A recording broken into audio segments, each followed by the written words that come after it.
siempre está, siempre está para traernos luz, para traernos lo que realmente necesita nuestro corazón. Qué importante es mantenernos con el corazón encendido. A mí si hay algo que me preocupa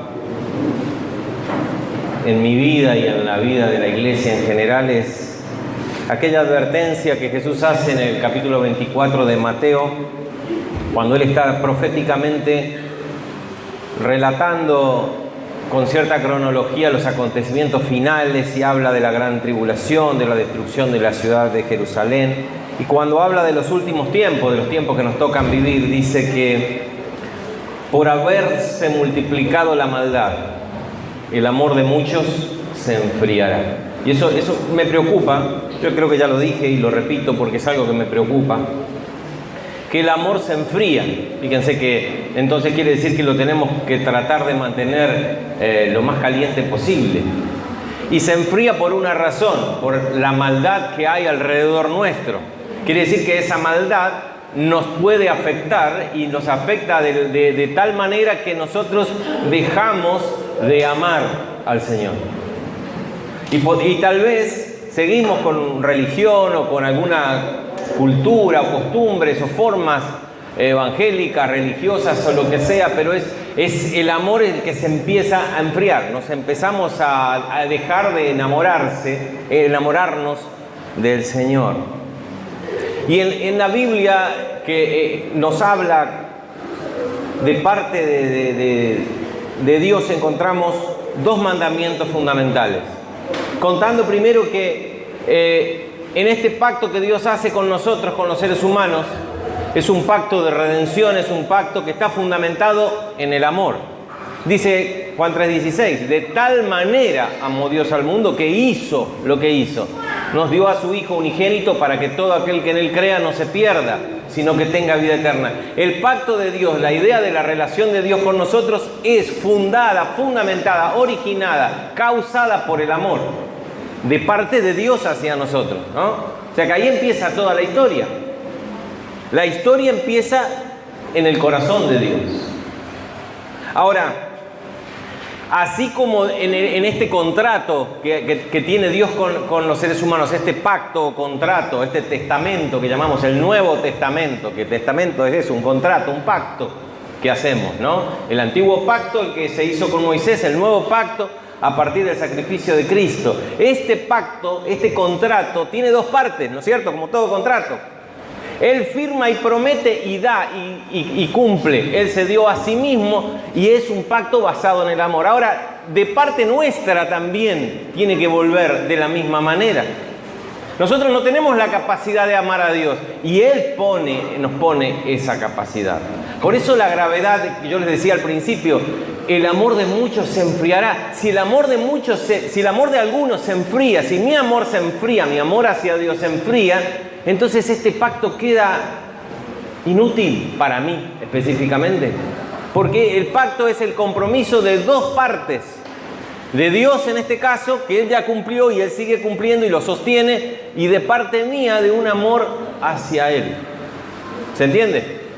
Por eso el primer mandamiento, ¿cuál es? Amarás al Señor tu Dios. No dice, el primer mandamiento, pórtense bien. No hagan esto, no hagan aquello, no hagan aquello, no hagan aquello. Vengan, vayan, traigan, dejen esto y agarren aquello. El primer mandamiento y el principal es amarás al Señor tu Dios. Porque cuando vuelve de nosotros hacia Él, se completa ese contrato. Y se cumple ese contrato en nosotros. Es como el ejemplo de la persona de un matrimonio que adopta un niño. Dios nos adopta como hijos suyos, pero ese niño también tiene que hacer un esfuerzo y empezar a adoptar a esas dos personas como padres. ¿No es cierto? Entonces ahí recién se complementa. Si un matrimonio adopta un niño, pero ese niño no quiere vivir con esa persona, entonces no se cumplimenta, no termina de formarse esa relación padre-hijo. Pasa así. Entonces es una relación de amor que Dios nos brinda y a nosotros ¿qué nos pide? Fíjense que es el primer mandamiento, no es un consejo, ¿saben? Es un mandamiento. Amarás al Señor tu Dios con todo tu corazón, con todas tus fuerzas, con toda tu mente, con todo lo que sos. Tenemos que amar. Ahí se formaliza el contrato y ¿saben? Funciona. Y ahí se arma el vínculo entre padre e hijo adoptado. Qué lindo, ¿no? Ser adoptado por Dios. Él es nuestro Padre porque nos ha adoptado. Él nos ha adoptado y nos hace hijos suyos. Por otro lado, tenemos otro mandamiento muy parecido que dice, fíjense en Mateo 10:37, este lo voy a tener que leer. Jesús está diciendo de sí mismo, dice, el que ama a padre o madre más que a mí, no es digno de mí. El que ama a hijo o a hija más que a mí, no es digno de mí. O el que ama más este mundo no es digno de mí. Y el que no toma su cruz y me sigue, no es digno de mí. Fíjense, habla de acá de una relación de amor y compara la relación de Él con nosotros como la relación que uno puede tener con un hijo. El que ama a cualquier cosa más que a Jesús no es digno de Jesús. Y es un mandamiento. ¿Cómo podemos relacionar estos dos mandamientos? ¿Cuál es la relación en que existe entre amar a Dios con todo, más allá de todo, y amar a Jesús por sobre todas las cosas? Entonces, primera pregunta que nos tenemos que hacer, ¿no? ¿Cuál es la relación entre estos dos amores y entre estos dos mandamientos? Muchos pueden decir y muchos dicen que siguen a Dios, que realmente aman a Dios. Pero la pregunta está, ¿amas al Hijo? ¿Amas a Jesús? Fíjense, Jesús tuvo esta conversación con los fariseos. Lo podemos ver en Juan 8:42. Ellos dijeron, nosotros somos hijos de Abraham, Él es nuestro Padre. Y nosotros somos siervos de Jehová, el Dios de Israel. Y Jesús les dice, ¿saben? Vuestro Padre, si vuestro Padre fuera Dios, entonces me amarías a mí. Porque es una condición. Para poder amar al Padre hay que amar al Hijo. Y ahí es la relación de los dos mandamientos. Entonces puede venir un musulmán, un budista muy bueno, puede venir, no sé, cualquier otra religión, muy buenas personas que hacen el bien, pero ¿saben qué? Si realmente ellos fueran hijos del verdadero Dios, tendrían que confesar a Cristo como su Señor y Salvador y dejar su religión. Entonces no hay otro camino de cumplir el primer mandamiento, si no es a través de Cristo. El amor nuestro es hacia el Padre a través de Cristo. El otro lado les dice Jesús a los fariseos, ustedes no lo conocen porque no me aman a mí. No podemos conocer a Dios si no amamos a Jesús. ¿Y por qué hago insistencia en esto? Porque es muy fácil irnos por la tangente y hablar de Dios, hablar de la deidad, de la cosa grande. El problema siempre está, y lo que irrita al mundo y lo que irrita a cualquier persona es cuando uno menciona el nombre de Jesús, ¿no? Y la relación por Cristo la relación con Dios, con el Padre, es solo por Jesús. No hay otro mediador entre Dios y los hombres. Jesucristo, hombre. No hay otra situación. Y este vínculo y esta relación es de amor. Tendríamos que preguntarnos un poquito, ¿no? ¿Qué es amar? Para empezar, porque si es tan importante, tenemos mandamientos de amar. ¿Qué es amar? Amar es tener un afecto fuerte, a ver cómo lo puse acá, un apego, una atracción emocional hacia un objeto que uno desea. Uno puede amar a una persona, que es lo primero que se nos viene a la cabeza cuando hablamos del amor, el amor romántico. Pero también uno puede amar una carrera, un trabajo, un deporte. Generalmente uno puede hablar con una persona y de lo que más habla esa persona es lo que más abunda. Dice que de la abundancia del corazón abra la boca, ¿no?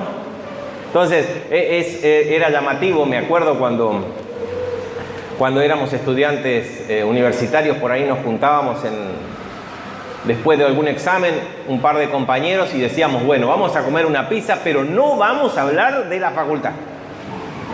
Y nos poníamos todos de acuerdo.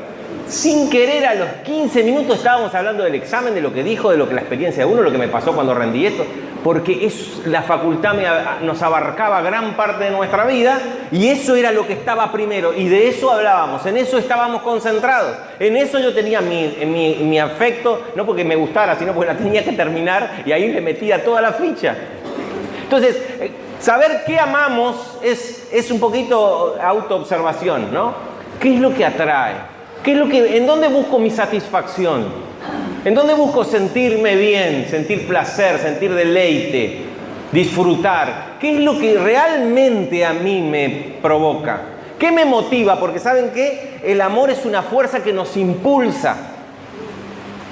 Las cosas que yo hacía cuando estaba de novio, ¿no? Ni hablar hoy no la haría ni loco, ¿no? Ni se las cuento porque son semi-vergonzosas, ¿no? Solamente las podríamos entender en un contexto así, y bueno, está enamorado. Porque cuando uno está enamorado te impulsa a hacer cosas que normalmente no harías, ¿no?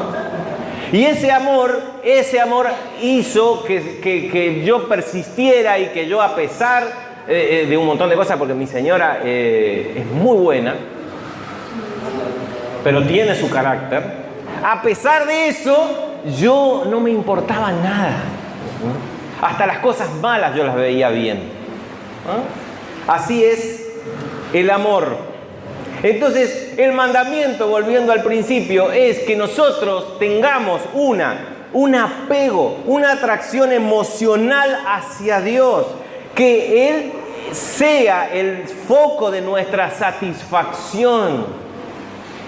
El foco de nuestra alegría, de satisfecho, es sentirse feliz, ¿no?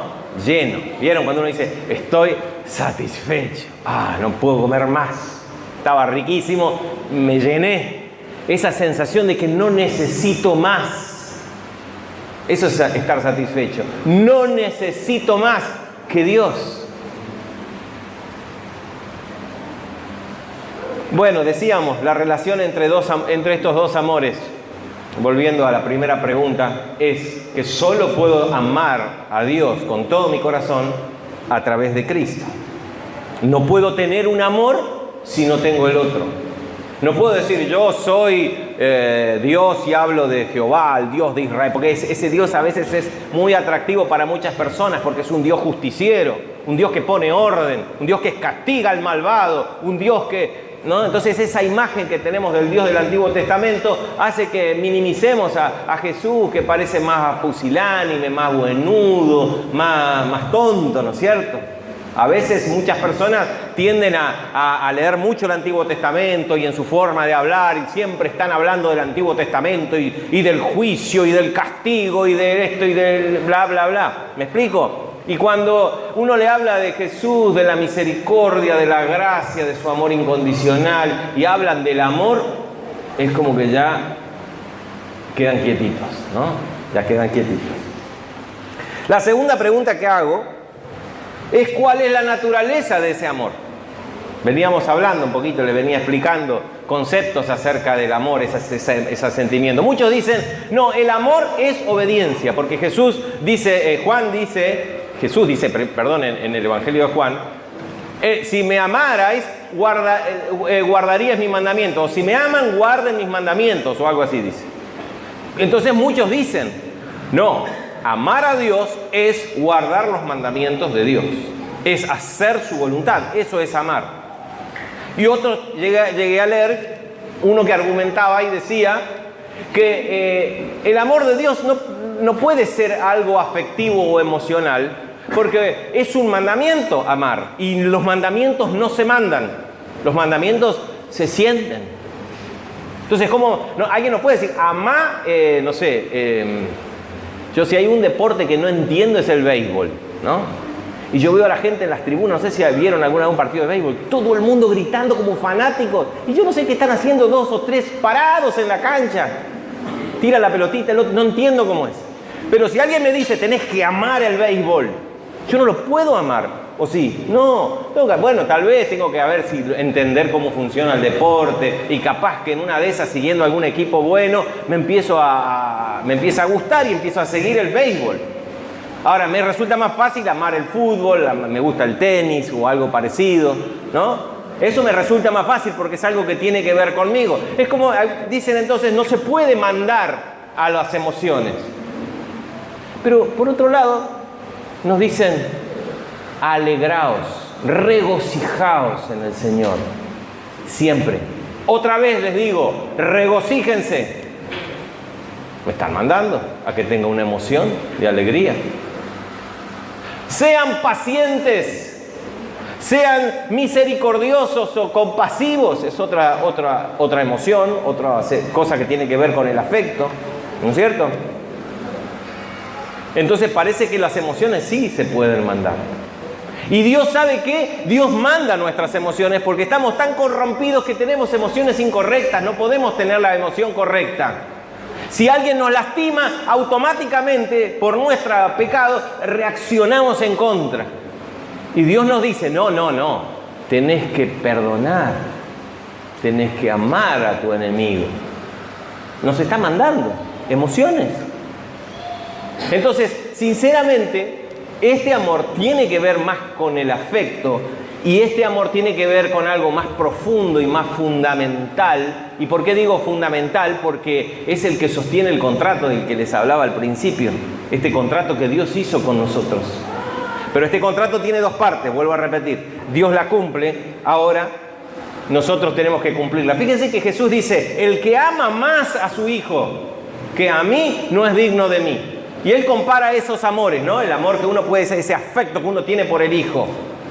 Así que no puede ser, porque uno no ama al hijo haciendo la voluntad del hijo, ¿no es cierto?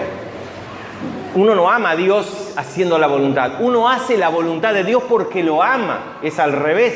Por eso dice, si me amas, guarda mis mandamientos. Si me amas. Porque cuando yo lo amo, entonces quiero hacer que Él esté bien. Quiero que este contrato funcione. ¿Me explico? Vuelvo al tema de que tiene que ver con el afecto. Amar se relaciona con las emociones. Repito, amar a Dios se relaciona con las emociones. Por eso dice, amarás al Señor tu Dios con tus principios y tu conducta y tu forma de ser y tu disciplina diaria. No, con todo tu corazón, con toda tu alma, donde radican las emociones, los pensamientos, todas tus fuerzas, todo nuestro ser se expresa en el amor a Dios. Y cuando yo amo, entonces voy a cumplir sus mandamientos. El amor de Dios tiene un efecto transformador. El amor de Dios nos cambia, nos hace... ¿Saben lo que nos transforma específicamente? Las cosas que son importantes y que atesoramos. Antes, ¿se acuerdan el ejemplo que yo siempre doy? Antes teníamos nuestros tesoros que eran unas latitas, unos tachitos, unas cositas que lo habíamos encontrado, lo lavamos, lo pintamos y lo teníamos y esto es mío. Y Dios nos empieza a mostrar otras cosas mucho más importantes, mucho más valiosas, mucho más grandes. Y ahí damos cuenta que tiramos las latitas y tiramos nuestras chucherías porque aquello es más grande. Empiezo a cambiar el centro de mis afectos. Antes era tal cosa lo que me atraía y ahora ya no tanto, porque empiezo a darme cuenta que acá algo está pasando en mí, algo está cambiando en mí. Pablo dice que por tal de alcanzar la excelencia del amor de Cristo, considera todas las cosas como basura. Filipenses 3 no lo vamos a leer porque no nos da el tiempo, pero Filipenses 3 Pablo dice, y aún todas estas cosas que eran para mí ganancia, hoy las estimo como pérdida con tal de alcanzar aquel por el cual fui alcanzado. Que se contrate, fíjense, alcanzar aquel por el cual fue alcanzado. Ahí se concreta el contrato, funciona. La adopción se completa y puedo decir, Abba Padre. Pero Pablo decía, todas estas cosas que para el mundo eran importantes, que para mí eran ganancia, que a mí me hacían ser una persona importante, cuando lo descubrí a él, puedo considerarlas como basura con tal de lograr aquello. Jesús contó una parábola donde había un hombre que no sé qué estaba haciendo en terreno ajeno, pero resulta que cavando encontró un tesoro. De casualidad encontró el tesoro. ¿Qué hizo el bien vivo? Como era inteligente, lo tapó, no dijo nada, dejó todo como estaba y se fue y le preguntó al dueño del terreno: ¿no lo querés vender? Sí, ¿por cuánto? Por tanto. Y era alto el precio. Así que dice que fue y vendió todo lo que tenía. Su casa, todo lo que él había construido durante tanto tiempo, dejó toda su vida, su barrio, sus vecinos, sus amigos, dejó todo y compró este terreno. Porque el tipo era vivo, sabía que ahí había algo mucho más preciado que lo que había logrado. Así pasa cuando nos encontramos con Cristo. Así pasa cuando recibimos su amor y empezamos a dar su amor. Dar nuestro amor, porque ¿qué significa? Nuestras cosas que atraen el afecto, las cosas empiezan a cambiar. Ya todo aquello que era muy lindo hasta ahí el hombre estaba feliz en su casa, pero descubrió algo mayor. Vendió todo lo que tenía, se despojó de todo lo que tenía y compró ese terreno. Esa es simplemente cuando uno, ¿vieron que dice? Uy, se hizo creyente, ahora se volvió loco el tipo. Se volvió loco. Y sí, pero ¿cómo estás vendiendo toda esta casa que te costó tanto comprar este terreno? Sí, no importa, lleva, dame. Lo único que quería era juntar el monto para comprar el terreno. Y cuando compró el terreno se dio cuenta que a futuro iba a ser muchísimo más rico. Cuando no entendemos quién es el que promete y qué es lo que nos promete, entonces seguimos valorando nuestras latitas, nuestros cacharros y nuestra propiedad y todo lo que logramos con tanto tiempo, con tanto esfuerzo. Cuando entendemos cuál es el tesoro que realmente tenemos que valorar, lo otro pierde valor. Entonces, ¿qué hace el amor de Dios? Transformarnos. Este amor que tiene que ver con nuestros afectos, que tiene que ver, nos nivela emocionalmente, nos nivela afectivamente, cambia nuestra manera de pensar y cambia hasta nuestra manera de hablar, ¿o no? Porque como pensamos distinto, ya antes y ahora no. Antes sí, ahora no. Antes miraba, ahora tengo la fuerza para torcer la mirada. El amor de Cristo es transformador. Hay varios textos que me gustaría leer, pero no los voy a leer.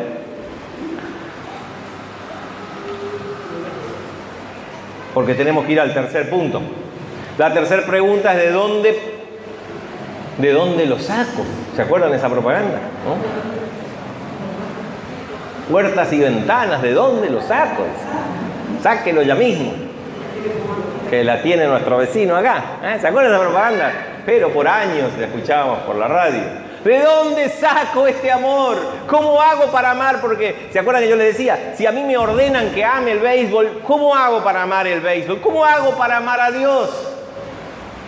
¿Cómo hago para que este contrato se consolide? Firme Él y firmo yo la adopción y yo lo acepto a Él como padre. Y Él ya me aceptó hace rato, desde la eternidad como hijo. Está esperando nuestra firma nada más. Nuestro compromiso. ¿Cómo hago para darme cuenta del tesoro que es ese amor? ¿Cómo hago para darme cuenta del tesoro de su gracia fluyendo en mí?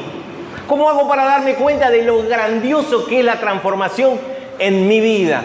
Donde antes estaba preso del pecado y ahora soy libre para no pecar. Antes no tenía opción, vivía en el pecado. Hoy tengo la opción, soy libre por eso. Sigo pecando y bueno, pero Él me da la gracia para levantarme una y otra vez y me enseña y me da la paciencia y me da de su Espíritu Santo para morar en mí mismo. ¿Cuál es el origen de este amor? ¿Se acuerdan de Jesús? Fue invitado por un fariseo llamado Simón a su casa a comer. No era para agradarlo, sino para ponerlo a prueba. Los fariseos todo el tiempo querían hacerlo tropezar a Jesús para condenarlo por alguna razón. Así que lo llamó y este hombre como era fariseo, era religioso, y Jesús era considerado rabí, porque él le dijo maestro, le dijo rabí, un rabino. Si uno invitaba a un rabino a la casa, tenía que darle un montón de muestras de afecto y cordialidad. Uno lo está invitando, no le va a invitar para hacerlo pasar mal. Bueno, Simón invitó a Jesús justamente para hacerlo pasar mal. Esa era la idea. Y dejó que entrara, porque era la costumbre, en la casa de ricos se dejaba la puerta abierta y entraban algunas personas, se podían observar, y más cuando era este tipo de cenas donde había conversaciones importantes. Él dejó que la gente entrara, porque justamente tendría planes para dejarlo en ridículo a Jesús. Y no va que Jesús se sienta a la mesa, y no se sienta en una silla, sino se recuesta, porque así comían recostados. Era una mesa, la comida se servía en una mesa con patitas bajas y se recostaban sobre almohadones, ¿no? Siempre se recostaba hacia allá, entonces acá estaba el pie del otro y así, ¿no? Jesús estaba recostado con los pies hacia atrás, se había sacado las sandalias y no le había dado los honores que merecía el anfitrión. Tenía que darle honores al invitado. Lo primero que tenía que hacer era lavarle los pies, porque venían en sandalias de la calle de tierra, del desierto, así que tenía que lavarle los pies, refrescarle los pies. Después generalmente se lo ungía con aceite y perfume, porque el sol resecaba la piel y era como un agasajo al invitado. Correspondía eso. Simón no lo hizo. Y en eso que Jesús estaba con los pies hacia atrás, se enteró una mujer de la ciudad, dice que era de la ciudad, que era prostituta, y fue y buscó un vaso de alabastro. El alabastro es una piedra transparente, muy, muy frágil, que se rompe fácil, como si fuera un yeso un poco duro, pero es así, es como el vidrio. En ese entonces se usaba el alabastro y se usaba para poner básicamente los perfumes. Era bastante transparente o traslúcida. Trajo ese vaso de alabastro, ese frasco de perfume, con la idea de ungir al maestro.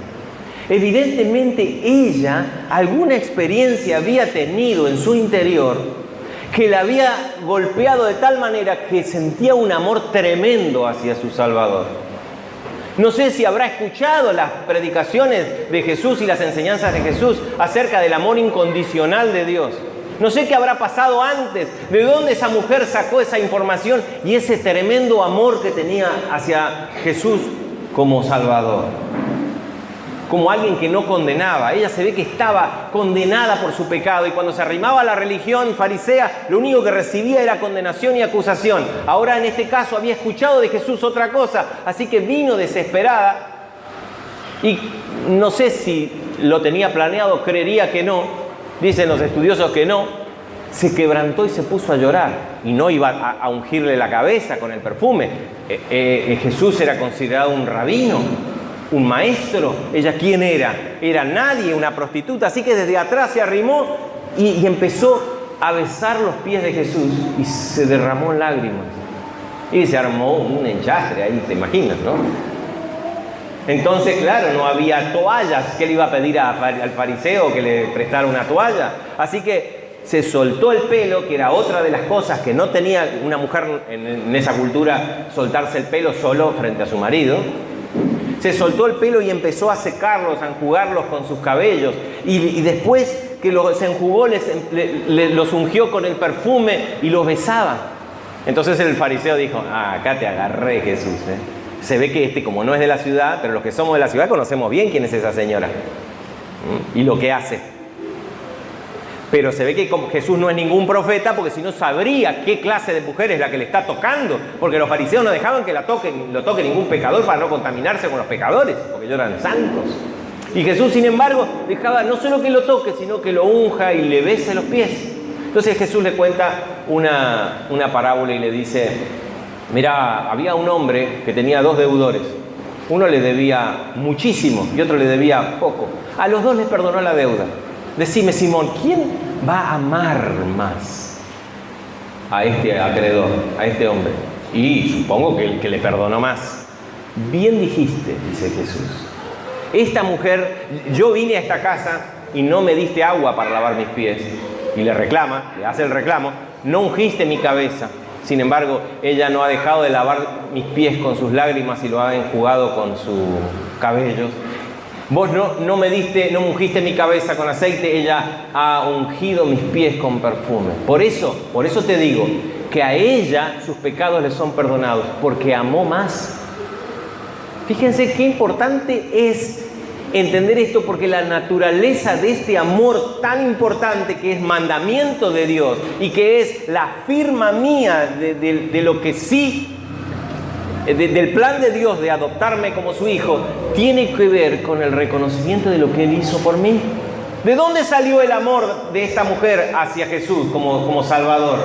Ella entendió la gracia, ella entendió el perdón. Y le dijo: mujer, tus pecados, que son muchos, y se aclaró, ¿bien? Tus pecados, que son muchos, te son perdonados. Porque al que ama mucho, mucho se le perdona, logra el perdón, pero al que ama poco, este amor que Dios nos ha dado tiene que reflejarse en nosotros y volver a Él. Porque si no, fíjense, lo volvemos a Mateo, dice: el que no me ama a mí más que a sus hijos y más que a todos, no es digno de mí. Si nosotros no firmamos el contrato, por más que Él nos haya llamado y que hayamos tenido una vida religiosa, o hayamos venido a la iglesia, o hayamos escuchado muchas cosas, no somos dignos de Él, ¿sí? Si no le amamos. No somos dignos. ¿Qué significa? Que no tenemos el derecho ni somos aptos para presentarnos delante de Él. Y dice Jesús, y con esto termino: muchos dirán en aquel día: pero Señor, ¿no profetizamos en tu nombre y en tu nombre hicimos milagros? ¿No comimos en tu mesa? Y Jesús le va a decir: yo nunca te conocí, apartaos de mí, hacedores de maldad. Yo no sé quién sos, porque yo conozco a mis ovejas y las conozco personalmente, y el que yo conozco es el que me ama. Si no, no me conocés. Pero Señor, si yo iba a la iglesia del pastor, ¿dónde iba? El pastor hasta me oró. O sea, las veces que me caí cuando me oró, hasta me sacó un par de cosas, hasta tuvo unas experiencias terribles. ¿Se acuerdan Jesús cuando restauró a Pedro? Pedro le había negado 3 veces. ¿Qué le preguntó Jesús a Pedro a la costa del mar de Galilea? Pedro, ¿me amas? Pedro, ¿me amas? Porque eso es lo importante. Porque cuando amamos verdaderamente a Dios, todo lo demás se acomoda, ¿saben? Cuando amamos verdaderamente a Dios, no vamos a pecar. Cuando amamos verdaderamente a Dios, vamos a estar concentrados en el centro de nuestros afectos. Cuando amamos verdaderamente a Jesús, entonces podemos decir: Abba Padre, soy su hijo. No importa lo que pase, no importa lo que venga, Él es mi Padre. Y es una verdad que no se puede borrar. Amén.